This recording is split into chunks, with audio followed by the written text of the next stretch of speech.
This video is reviewing the use of a glucometer for AT 345 General Medical Assessment for Athletic Trainers.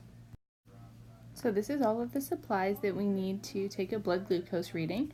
So we have our meter here. This is a one-touch ultrameter along with the strips that go with it.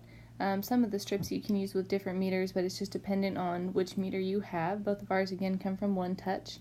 You need a Lancet along with the appropriate needle, and then you'll need an alcohol swab. With these strips, you want to make sure that after you have used your Lancet to get your sample, the end with the 3 lines on it is going to go into your unit. The end with the single slit on it is where you will collect the blood.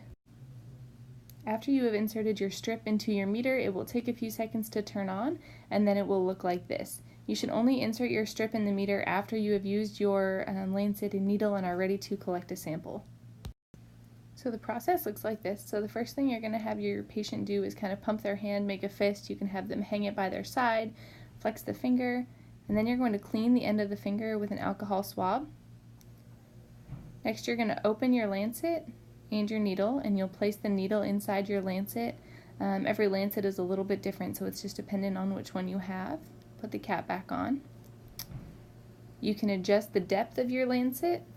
We have 5 gradings. Your depth again will depend on the person and the size of their finger. After you've used your Lancet to get your sample, squeeze as much blood as you can. Place your strip, again the 3-sided section, into your meter. Wait for your meter to turn on.